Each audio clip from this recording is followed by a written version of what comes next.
Hello guys, welcome back to my channel edutainment and मैं हूं स्मिता सिंह, आपकी educator for code 55 human resource management and labour welfare. We are talking about unit 4 organizational behaviour.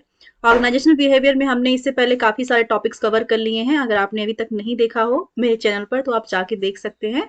And we are preparing for NTA UGC NET JRF 2022, right. So हम 2022 के लिए तैयारी कर रहे हैं अपकमिंग एग्जाम के लिए। सो अपकमिंग एग्जाम के लिए हमें फुल्ली प्रिपेयर्ड रहना होगा, फुल्ली प्रिपेयर होना होगा। सो इसके लिए हम कर रहे हैं तैयारी and we are going to study all of the units from human resource management and labour welfare, right. So total 10 units हैं। आपको अगर आपको आइडिया ना हो, अगर आप फर्स्ट टाइम अपियर करने जा रहे हैं, अगर आपको लगता है कि if you are not aware about the syllabus of the UGC NET human resource management labour welfare UGC NET course, so आपको पर्टिकुलर कोड 55 की बात कर रही हूँ। इसका सिलेबस आप जाके देख सकते हैं यूट्यूब पर, मैंने एक वीडियो बनाया है, उसमें आपको बताया गया है दैट क्या क्या आपको पढ़ना है, यूनिट्स में कितने यूनिट्स हैं, उन यूनिट्स के अंदर क्या क्या पढ़ना है, सारी चीजें मैंने डिस्कस की हुई है, राइट।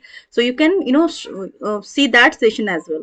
सो कंटेंट्स क्या क्या पढ़ने थे आपको ऑर्गेनाइजेशनल बिहेवियर के अंदर, हमने इनमें से ऑलमोस्ट लाइक आई थिंक काफी सारे टॉपिक्स हमने कर लिए हैं अब तक।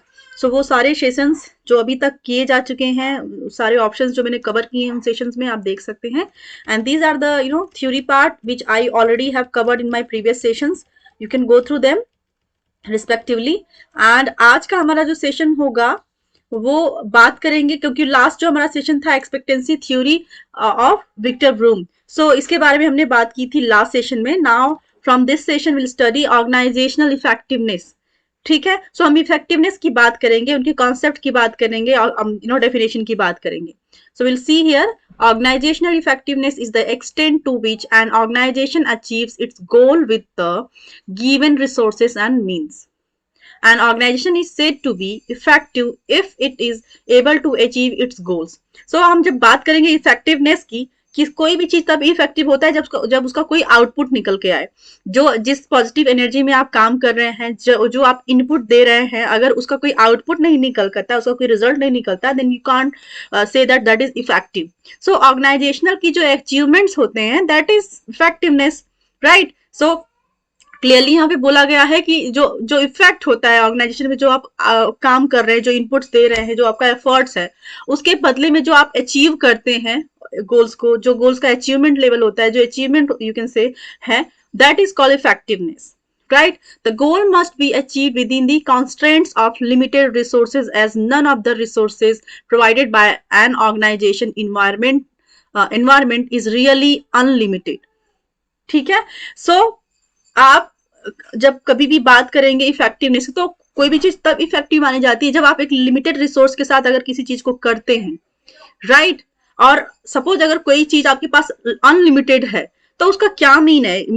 Means to say that, what I mean to say that, आप हमेशा उन्हीं रिसोर्सेज को यूज करेंगे, उतने ही रिसोर्सेज को यूज करेंगे जितना की रिक्वायरमेंट है, राइट। तब वो चीज इफेक्टिव होती है। इवन यू कैन से कि अगर आप एक लिमिटेड टाइम में लिमिटेड रिसोर्सेज के साथ अगर आप कोई अच्छी चीज कर देते हैं, तो आप कहते हैं वो बहुत ज्यादा इफेक्टिव है, right. So that is the concept behind that.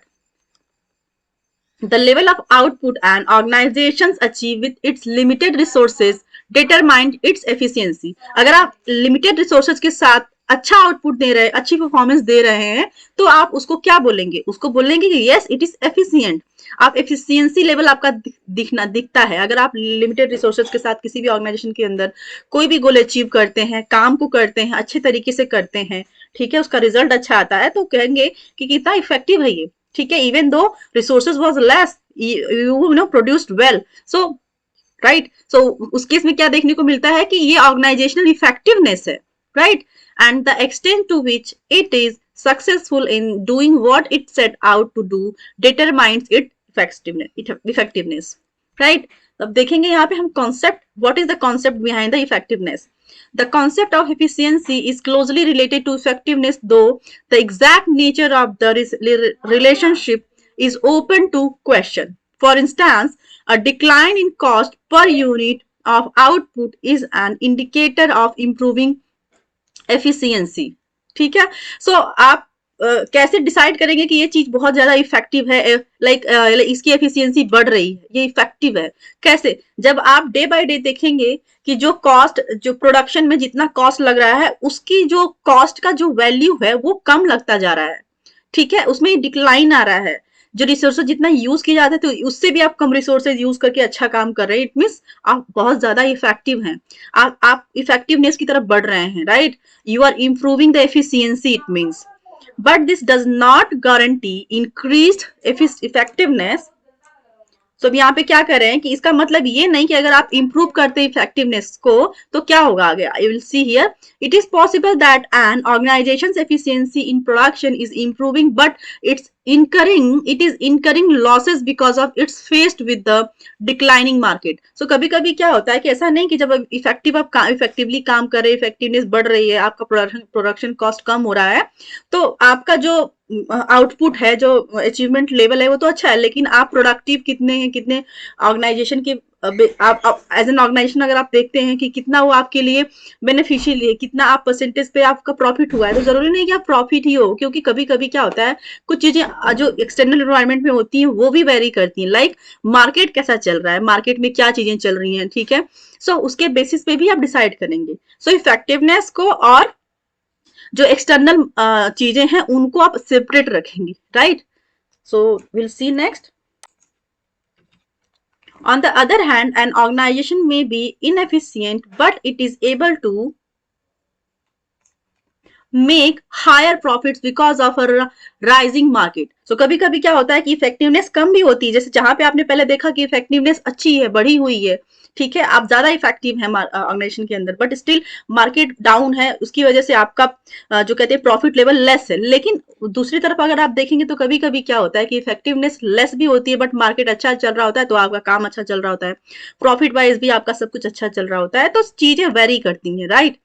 On the other hand, an organization may be inefficient, but it is able to make higher profits because of a rising market. Approaches of effectiveness, we'll see here. क्या approaches हैं effectiveness के? We'll see here. Goals attainment approach पहले देखेंगे, उसमें क्या देखेंगे? The goal approach present a traditional view of effectiveness. जो आपका गोल का जो अप्रोच होता है, presents a traditional view of effectiveness. जो हमारा पुराने जमाने से पुराने तरीके जो हम अपनाते हैं, वो उस जो वो ट्रेंड है उसके बेसिस पे हम देखेंगे, right? It is based on two assumptions। ये इसको हम दो तरीके से, दो assumptions के बेसिस पर देखेंगे। Each organization has an unlimited goal towards which it strives. ठीक है, कोई भी ऑर्गेनाइजेशन सिर्फ एक गोल नहीं रखता है, they have many many many unlimited, you can say, views, goals, right, to achieve. The unlimited goals can be identified empirically and progress towards it can be measured. So जो कहते हैं कि unlimited जो goals होते हैं organisation के अंदर, वो आइडेंटिफाई किए जा सकते हैं empirically and progress towards it can be measured. So measurement के थ्रू आप उनको मेजर कर सकते हैं, ठीक है। जो अनलिमिटेड गोल्स होते हैं ऑर्गेनाइजेशन के, उनको आप मेजर कर सकते हैं on the basis of what, किस तरह से आप आइडेंटिफाई करेंगे? That is based on empirically and progress के बेसिस पे। एम्पायरिकली का मतलब क्या होता है कि आप प्रैक्टिस करेंगे, उसको ऑब्जर्वेशन करेंगे, ठीक है, ऑब्जर्वेशन एंड प्रैक्टिस के बेसिस पे आप देखेंगे ना, right? So we'll see next the traditional economist and organizational theorist defined effectiveness in terms of profit maximization. जो ट्रेडिशनल इकोनॉमिस्ट हैं उनके बेसिस पे क्या है मार्केट, उनके बेसिस पे क्या है इफेक्टिवनेस ऑर्गेनाइजेशन की, that is in their terms you can understand effectiveness in terms of profit maximization। जहां पे आप प्रॉफिट ऑर्गेनाइजेशन के अंदर अगर प्रॉफिट में मैक्सिमाइजेशन होता है, प्रॉफिट बढ़ता है, तो that is effectiveness as per the traditional economist terms, you can say. And we'll see next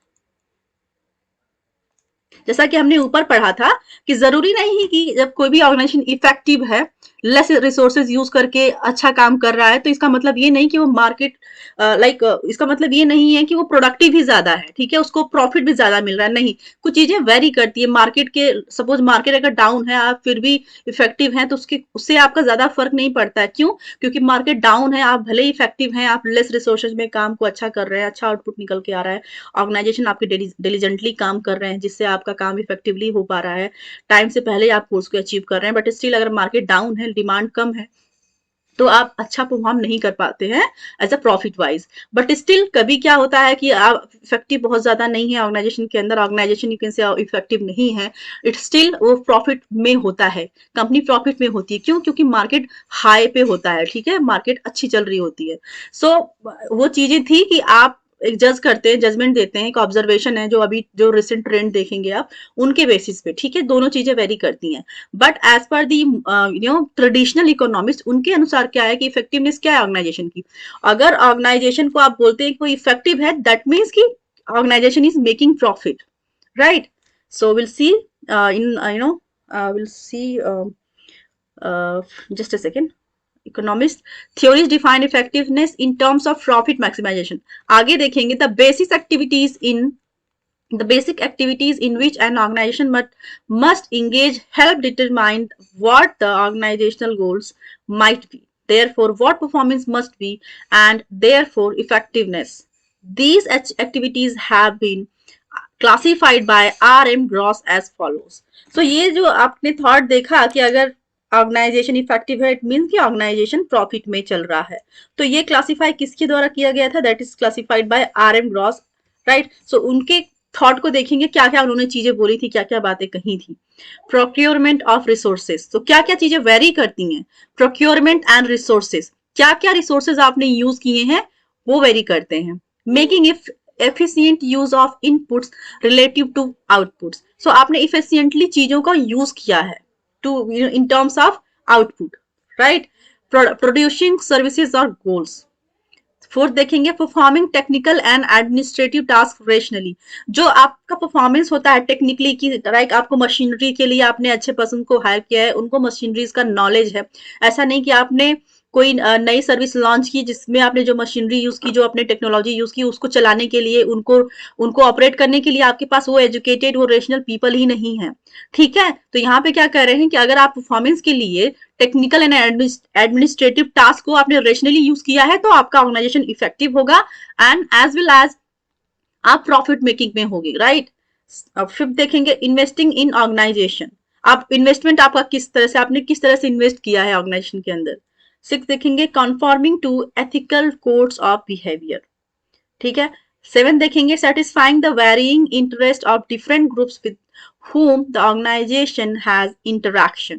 So आप देखेंगे कि satisfying the varying interest of different groups का क्या अलग अलग लेवल होता है, उनके क्या थॉट्स, उनके क्या प्रोसेस हैं, काम को करने का क्या तरीके हैं, उनके बीच में एक इंटरेक्शन, किस तरह से आपका इंटरेक्शन रहा है ग्रुप्स के within the group, among the group, so वो भी वेरी करता है। सिस्टम अप्रोच की बात करेंगे, नाउ सिस्टम लेवल्स क्राइटेरिया पे बात करेंगे हम। This approach is based on the open system model as applied to social organization. An organization is a system and is a part of the environmental supra-system. The system views consider the nature of interaction between the organization and the environment to determine effectiveness. An organization takes inputs from the environment and return them as output. So क्या कह रहे हैं कि जब आप किसी भी organisation में, आप ऑर्गेनाइजेशन में आप एक सिस्टम की जब बात करेंगे, सिस्टम रिसोर्सेज अप्रोच, किस तरह से आप रिसोर्सेज को अप्रोच करेंगे, क्या आपका तरीका है रिसोर्सेज को यूज करने का, उनको अप्रोच करने का सिस्टम के अंदर। तो आप बात करेंगे कि जब एनवायरमेंट में, आप किसी भी एनवायरमेंट में होते हैं, तो आप टेक्स इनपुट, आप एनवायरमेंट से इनपुट्स को लेते हैं, चीजों को लेते हैं और उनको वापस देते हैं एज एन आउटपुट। क्यों? क्योंकि अगर आप एक किसी भी सिस्टम के अंदर हैं, किसी भी ऑर्गेनाइजेशन में एक सिस्टम है, ठीक है, उस सिस्टम्स में जो रिसोर्सेज यूज किए हैं वो इंटरनल हो सकते हैं, एक्सटर्नल हो सकते हैं, उनको यूज करना और उनके बदले में वैसे ही आप उनको आउटपुट देते हैं। इनपुट के साथ, अगर इनपुट का क्या मतलब, अगर आप इनपुट दे रहे हैं, इनपुट किसी चीज में अगर आपका इनपुट है, आप कोई चीज एफर्ट लगा रहे हैं, तो उसका क्या मोटो होता है कि आपको उसका आउटपुट भी निकल के आए, आपको उसका आउटपुट भी मिले, right? So this is the main motto behind the system resource approach, right? So यहाँ पे क्या बोला उन्होंने कि an organisation takes inputs from the environment, एक ऑर्गेनाइजेशन इनपुट्स लेता है फ्रॉम द एनवायरमेंट, एनवायरमेंट से लेता है inputs, and return them as an output. An organization remains effective as long as it is uses its resources in an efficient manner and continues, right?